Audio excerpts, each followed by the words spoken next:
नमस्कार, मैं विभा गुप्ता। आज जयशंकर प्रसाद कक्षा 9 हिंदी काव्य के जयशंकर प्रसाद का जो शीर्षक है पुनर्मिलन को लेकर उपस्थित हूँ। आज उससे पहले पाठ पढ़ने से पहले हम उनका संक्षिप्त में जीवन परिचय जान लेते हैं। तो ये है उनका संक्षिप्त जीवन परिचय। ये चित्र जयशंकर प्रसाद का है, जो कि छायावादी कवि हैं। छायावाद के 4 प्रमुख आधार स्तंभ बताए गए हैं, उनमें से एक जयशंकर प्रसाद है। आपने पढ़ा है साहित्य के इतिहास में, काव्य में छायावाद के 4 प्रमुख आधार स्तंभ जयशंकर प्रसाद, सूर्यकांत त्रिपाठी निराला, महादेवी वर्मा और सुमित्रानंदन पंत। तो उनमें से एक जयशंकर प्रसाद हैं। इन्हीं के नाम पर छायावाद युग का नाम हुआ। छायावाद के प्रवर्तक भी कहे जाते हैं। नाम जयशंकर प्रसाद है ही। इनका जन्म सन 1889 ईस्वी में काशी में हुआ था। पिता का नाम देवी प्रसाद और इनके जो दादा थे बाबा शिव रत्न साहू नाम था उनका। इनकी शिक्षा कक्षा 8 तक स्कूली शिक्षा इन्होंने ग्रहण की। उसके बाद हम इनकी रचनाओं की बात करें तो कामायनी महाकाव्य है, छायावादी युग का महाकाव्य है ये कामायनी। और काव्य रचनाएं हैं आंसू, लहर, झरना, चित्राधार, ये सब काव्य संग्रह हैं। इसके बाद इन्होंने गद्य के क्षेत्र में भी लिखा है, नाटक लिखे हैं, चंद्रगुप्त, स्कंदगुप्त आदि, उपन्यास, कंकाल, तितली, इरावती। ये इरावती अपूर्ण रह गया था, ये पूरा नहीं है। कहानी भी लिखी है, आकाशदीप, आंधी, इंद्रजाल आदि।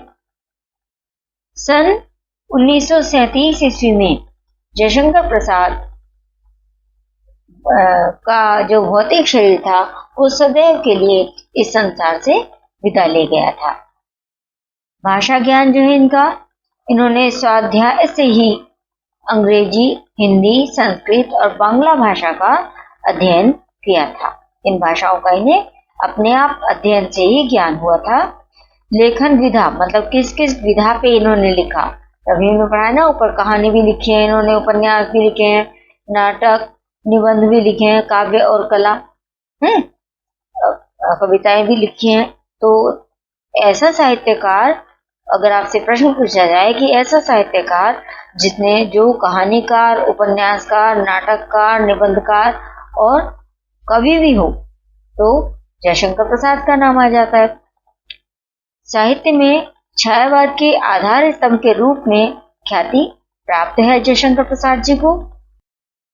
अब हम इनका जो पाठ है उसके शीर्षक की तरफ आ जाते हैं। पुनर्मिलन शीर्षक है, जयशंकर प्रसाद द्वारा रचित। पाठ की तरफ बढ़ते हैं। चौंक उठी अपने विचार से, कुछ दूर आगत ध्वनि सुनती, इस निस्तब्ध निशा में कोई चली आ रही है कहती। इड़ा जो है वो अपने घर में बैठी हुई थी, तो अचानक दूर आगत ध्वनि का ना, दूर से आती हुई कोई ध्वनि उसे सुनाई दी। वो अपने विचार में मग्न बैठी थी और उसे जब कोई ध्वनि सुनाई दी इड़ा को, तो वो चौंक जाती है कि ये इस निस्तब्ध निशा में, निस्तब्ध मतलब शांत वातावरण है रात्रि का, निशा रात्रि, तो ऐसी ये आवाज किसकी आ रही है, कौन ये कहती हुई आ रही है कि अरे बता दो मुझे दया कर, कहाँ प्रवासी है मेरा। कौन है जो ऐसा कहने वाला कि मेरा परदेसी प्रियतम कहाँ है, मतलब मेरा हृदय उसका स्थान है और वो इस समय कहाँ है, मैं प्रवास कर गया है, कहाँ है मेरा प्रियतम, कोई मुझ पर दया करके मुझे ये बात बता दीजिए। उसी बावले से मिलने को डाल रही हूँ मैं फेरा, मैं उसी अपने प्रियतम से मिलने के लिए इधर उधर भटकती हुई फिर रही हूँ। इसमें श्रद्धा जो है वो अपने प्रियतम के वियोग में है तो वियोग श्रृंगार रस हो गया। छंद तो गेय पद है कोई, और अलंकार, अनुप्रास और रूपक। ठीक है, अब अगले पद्यांश की तरफ चलते हैं। रूठ गया था अपनेपन से, अपना सकी न उसको मैं, वह तो मेरा अपना ही था, भला मनाती किसको मैं। कभी कभी ऐसा होता है ना कि हम अपनेपन में अपनों को मनाते नहीं, और उसी अपनेपन के कारण में वो रूठ गया। मतलब श्रद्धा को ऐसा अनुमान हुआ कि वो अपनेपन के कारण ही वो रूठ गया था, मैंने उसे मनाया नहीं और वो मेरा अपना ही था, तो मैं उसको क्या मनाती। भाई अपनों को मनाया थोड़ी रह जाता है, अपने तो अपने ही होते हैं। और यही भूल जो मैंने उसे मनाया नहीं, यही भूल अब शूल सदृश हो साल रही उर्मे मेरे। यही जो मेरी भूल है, यही कांटे के समान मेरे हृदय में चुभ रही है, मुझे कष्ट पहुंचा रही है कि मैंने ऐसा क्यों किया, मुझे उसे मना लेना चाहिए था। कैसे पाऊंगी उसको मैं, कोई आकर कह दे रे। अब मैं अपने प्रियतम को कैसे प्राप्त कर पाऊंगी, कोई आकर मुझे इस बात को बता दे। काव्य का सौंदर्य की बात करें तो श्रद्धा जो है, श्रद्धा के शब्दों में जो नारी हृदय की पीड़ा है, वेदना है, रिश्तों संबंधों के बीच जो भ्रम उत्पन्न हो जाते हैं, वो भाव अभिव्यक्त हुआ है। भाषा इसकी मुहावरेदार खड़ी बोली है। रस वही वियोग श्रृंगार, गुण प्रसाद है, और अलंकार रूपक और अनुप्रास, उत्प्रेक्षा भी है। ठीक है, और अब अगले पद्यांश की तरफ चलते हैं। इड़ा उठी दिख पड़ा राजपथ, धुंधली सी छाया चलती। इड़ा जो थी, जो कि अपने भवन में ध्यानपूर्वक विचारों में खोई हुई थी, अपने भविष्य के विचार में मग्न थी, तो जब उसको ऐसी आवाज सुनाई दी कि कोई किसी स्त्री की आवाज आ रही है रात्रि के शांत वातावरण में, तो वो उठती है इड़ा, कामायनी। उसे राजमार्ग दिखाई दिया आगे, उसने राजमार्ग पे देखा कि कोई धुंधली सी छाया है जो इस तरफ आगे की ओर बढ़ती चली आ रही है। वाणी में थी करुण वेदना, और वो जो आवाज सुनाई दे रही थी ना, उसमें वो उस वाणी में, उस ध्वनि में एक करुण वेदना थी। मतलब हृदय की जो करुण पुकार होती है ना, मन की व्यथा, वो उसमें स्पष्ट हो रही थी। वह पुकार जैसी जलती, मतलब वो पुकार जो थी उससे उसके हृदय की जो अग्नि है, उसके हृदय में जो कष्ट है, वो स्पष्ट हो रहा था। शिथिल शरीर वसन विशृंखल, कबरी अधिक अधीर खुली। वसन वस्त्र, शिथिल थकान का अनुभव कर रहे थे जब वो भटकती हुई फिर रही थी श्रद्धा इधर उधर अपने प्रीतम को ढूंढते हुए। तो वसन विशृंखल यानी कि उसके वस्त्र जो हैं वो अस्त व्यस्त हो गए थे। जब हम किसी परेशानी में होते हैं तो हमारा ध्यान परेशानी की तरफ चला जाता है और हमें अपनी सुध नहीं रहती, अपनी तरफ हम ध्यान नहीं दे पाते हैं, है ना। तो ऐसे ही श्रद्धा के वस्त्र जो हैं वो अस्त व्यस्त थे। शरीर उसका थकान का अनुभव कर रहा था, शिथिलता का अनुभव कर रहा था, और वस्त्र अस्त व्यस्त थे। कबरी अधिक अधीर खुली, कबरी जो वेणी थी उसकी चोटी वो भी खुली हुई थी, मतलब उसे अपने बालों की भी कोई सुध नहीं थी, उसके बाल भी खुल से गए थे। छिन्न पत्र मकरंद लुटी सी, जो मुरझाई हुई कली, जैसे कोई कली हो, हवा तेज चलने के कारण उसके पत्ते झड़ने लगे, बिखर जाएं और भौरे उसका पराग लूट ले, चूस ले सारा। तो ऐसी दशा इस समय श्रद्धा की थी, क्योंकि श्रद्धा युवा है और उसका प्रियतम उसके पास नहीं है, तो उसके वियोग में वो मुरझाई हुई कली के समान प्रतीत हो रही थी, जैसे कोई कली फूल बनने से पहले ही मुरझा गई, उसके पत्ते टूट गए हों, अंकुरियां झड़ गई और मकरंद भी लूट गया। नव कोमल अविलंब साथ में वह किशोर उंगली पकड़े, श्रद्धा के साथ उसका किशोर अवस्था का पुत्र चल रहा था, उसकी उंगली पकड़ी हुई थी उसने। उसका एकमात्र सहारा था वही, क्योंकि पति के न होने पर पुत्र ही स्त्री का एकमात्र सहारा कहा जाता है, तो इसलिए वो जो किशोर उसका बालक था वो उसके एकमात्र सहारे के समान उसकी उंगली पकड़े हुए चल रहा था। चला आ रहा मौन धैर्य सा अपनी माता को जकड़े। वो जो उसका पुत्र था श्रद्धा का, वो अपनी माता को पकड़े हुए, उसकी उंगली को पकड़े हुए उसके साथ साथ साक्षात मौन धैर्य के समान चलता हुआ प्रतीत हो रहा था। थके हुए थे दुखी बटोही, वे दोनों ही माँ बेटे।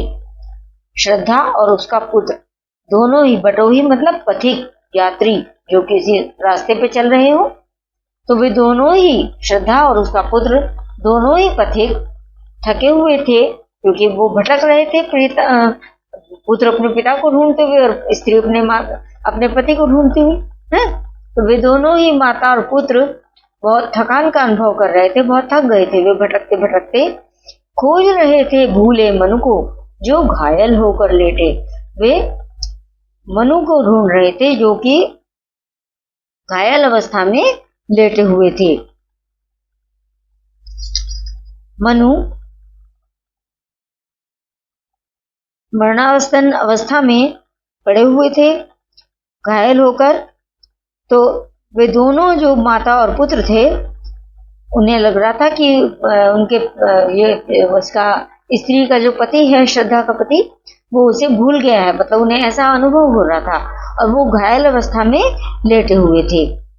इड़ा जो पहले से राजभवन में उपस्थित थी, बैठी हुई थी, अपने भविष्य के विचार में मग्न थी और वो इस शांत वातावरण में, रात्रि के शांत वातावरण में ये श्रद्धा की ध्वनि सुनकर इधर आई थी जहाँ श्रद्धा और उसका पुत्र भटकते हुए फिर रहे थे, वहां पहुंची थी। तो इन दोनों माता पुत्र को देखकर उसका हृदय द्रवित हो गया, उसके हृदय में करुणा उत्पन्न हुई है ना। किसी को दुखी देखते हैं तो मन में करुणा का भाव उत्पन्न हो जाता है ना। तो इड़ा आज कुछ द्रवित हो रही दुखियों को देखा उसने। इड़ा के मन में करुणा की भावना उत्पन्न हुई। ये जो माता और पुत्र, श्रद्धा और उसका पुत्र को उसने दुखी अवस्था में देखा तो पहुंची पास और फिर पूछा। इड़ा जो है उनके पास पहुंचती है और फिर उनसे पूछती है, तुमको बिसराया किसने? श्रद्धा से पूछती है कि कौन तुम्हारा प्रीतम है, किसने तुम्हें भुला दिया? इस रजनी में कहाँ भटकती जाओगी तुम, बोलो तो। बैठो आज अधिक चंचल हूं, व्यथा गांठ निज खोलो तो। श्रद्धा कहती है, श्रद्धा से इड़ा कहती है, इड़ा कहती है श्रद्धा से कि इस रात्रि में, रजनी मतलब रात्रि, इस रात्रि में भटकती हुई तुम कहाँ जाओगी, तुम मुझे बताओ तो सही। मैं बहुत व्यग्र हूँ, बेचैन हूँ, मेरा मन चंचल हो रहा है ये जानने के लिए कि तुम्हें क्या पीड़ा है, तुम्हारा कौन प्रीतम है जो जिसे ढूंढते हुए तुम भटकती फिर रही हो। व्यथा गांठ निज खोलो तो, तुम्हारे मन में क्या पीड़ा है, तुम अपने मन की पीड़ा की जो गांठ है उसे मेरे समक्ष खोल सकती हो, मुझे अपने मन की पीड़ा तुम बताओ।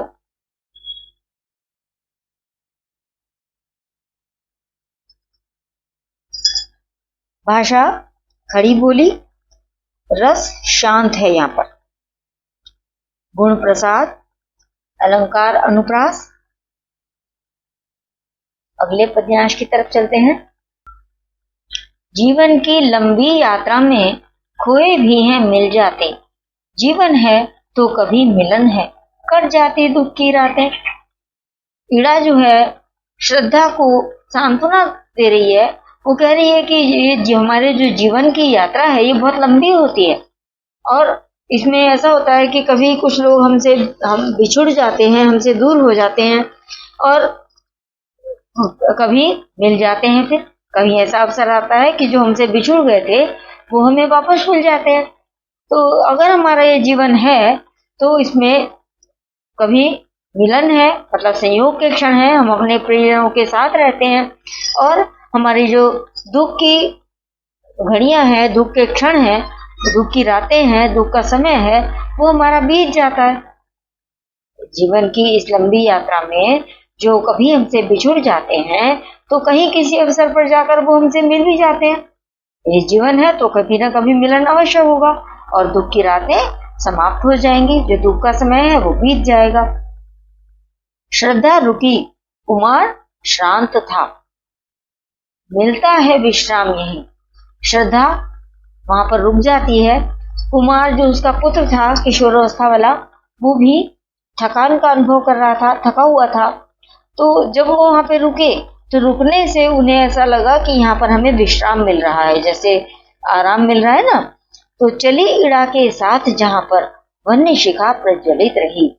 तब श्रद्धा इड़ा के साथ उसी स्थान पर पहुंच जाती है जहां पर कि अग्नि प्रज्वलित हो रही थी। अग्नि की लपटें प्रज्वलित होती हुई दिखाई दे रही थी।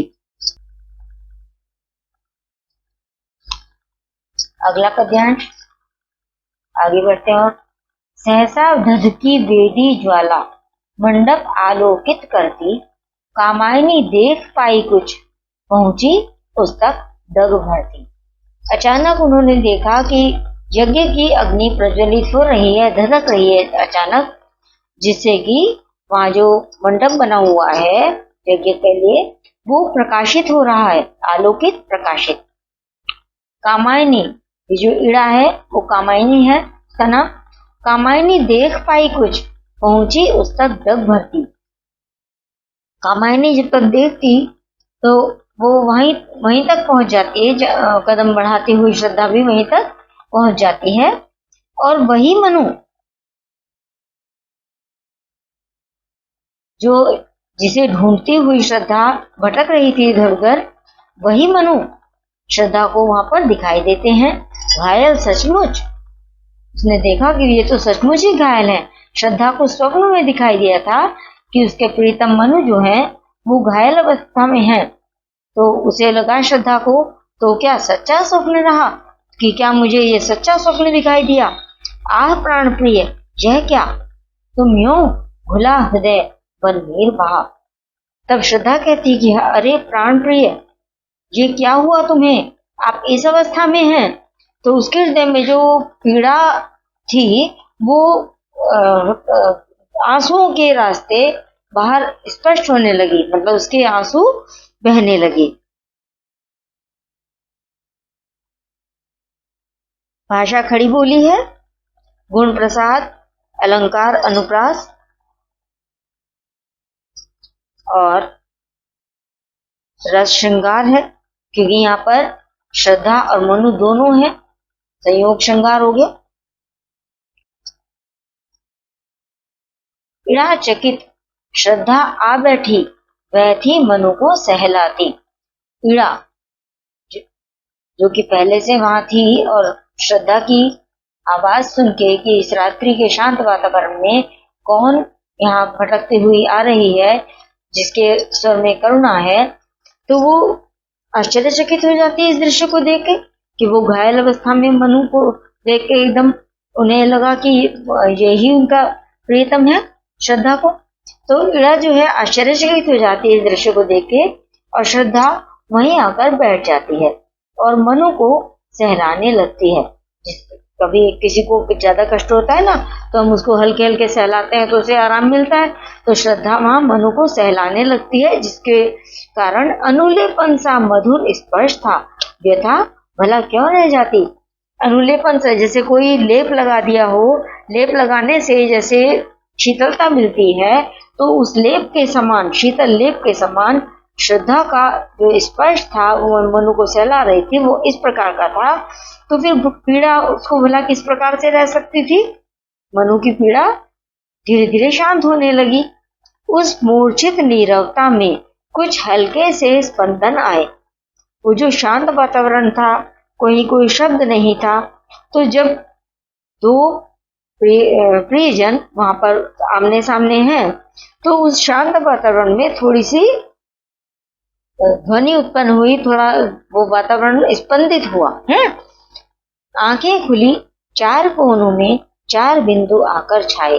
अब मनु की भी आंखें खुली, तो अब दो आंखें मनु की और दो श्रद्धा की।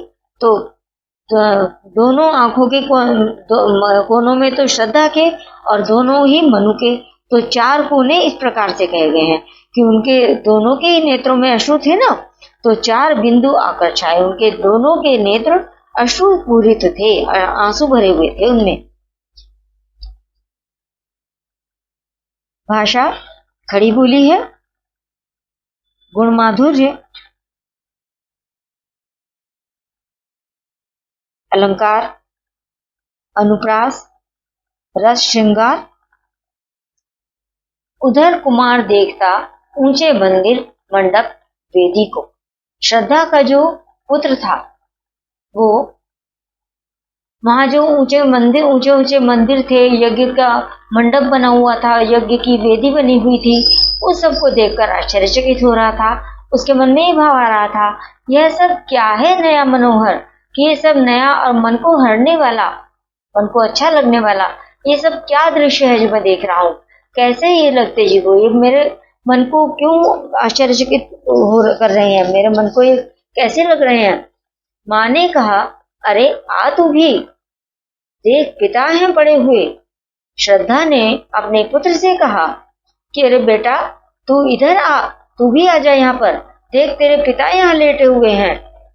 तो पुत्र को लगा कि पिता आ गया, लो यह कहते।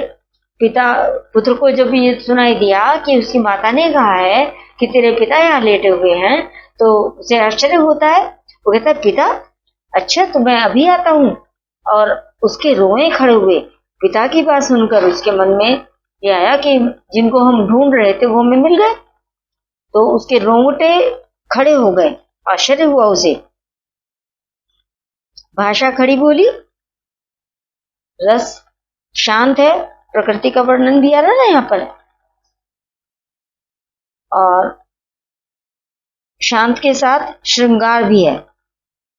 श्रृंगार अधिक है क्योंकि मनु और श्रद्धा वहां पर दोनों है। भाषा खड़ी बोली, गुण माधुर्य,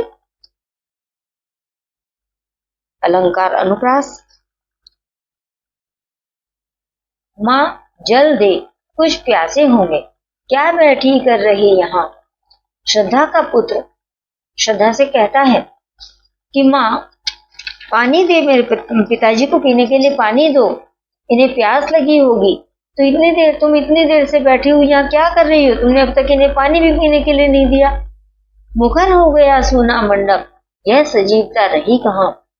वो मंडप जो कि पहले से बिल्कुल शांत था, वहां नीरवता छाई हुई थी, कोई शब्द नहीं था, शब्दहीन था वहां वातावरण सारा।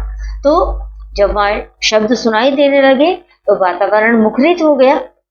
और ये सजीवता पहले से कहाँ थी, पहले तो वहां सजीवता थी नहीं, क्योंकि बिल्कुल शांत वातावरण था रात्रि का, और कोई शब्द ही सुनाई नहीं दे रहा था।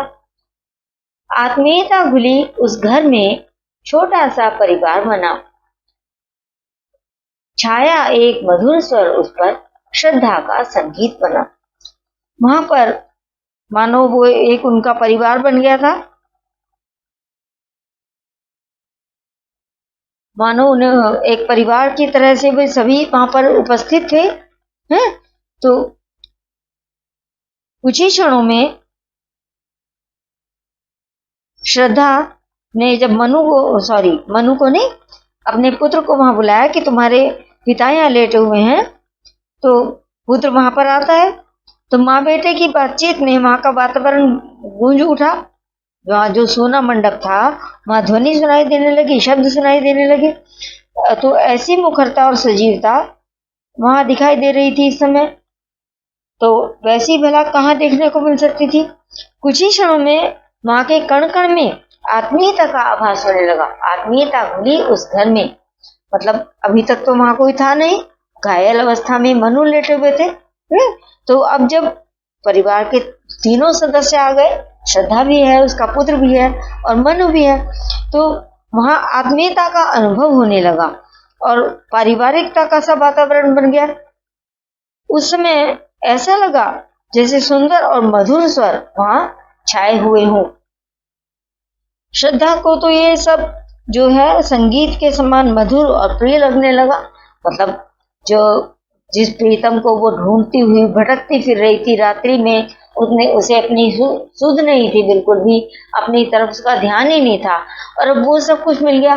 तो और वहां बोलचाल भी हो रही है, तो वो जो वातावरण है, तो श्रद्धा को ऐसा लग रहा है जैसे वो संगीतमय बन गया वातावरण। तो वो वातावरण श्रद्धा को बड़ा मधुर लगा और प्रिय लगने लगा। मनु ने श्रद्धा और पुत्र के मिलन में एक स्वाभाविकता का भाव स्पष्ट किया है। बच्चों की जो प्रकृति होती है, स्वभाव उनका होता है, उनके उत्सुकता होती है, इस भावना का भी स्वाभाविक चित्रण है। जब पुत्र आता है कि मेरे पिता यहाँ पर्यटन हुए, तो उसको एक भावनात्मकता से जुड़ गए वो आपस में। भाषा, साहित्यिक खड़ी बोली, गुण, माधुर्य, क्योंकि मधुरता का वातावरण बन गया ना कि माता भी है वहां, माता जिसको ढूंढ रही थी अपने प्रियतम को, वो भी वहां उपस्थित है, और पुत्र भी है, तो बड़ा मधुर वातावरण बन गया। अलंकार, अनुप्रास और रस, श्रृंगार और वात्सल्य भी आया यहाँ पे, क्योंकि यहाँ पुत्र भी है ना, तो माता को जब हमारे सभी प्रियजन हमारे साथ हैं, तो पुत्र के प्रति, संतान के प्रति एक अलग ही स्नेह भाव उत्पन्न हो जाता है। प्रमुख तो श्रृंगार ही है। कक्षा 9 में अलंकार शीर्षक लेकर अगली वीडियो में फिर उपस्थित होंगे। तब तक के लिए धन्यवाद।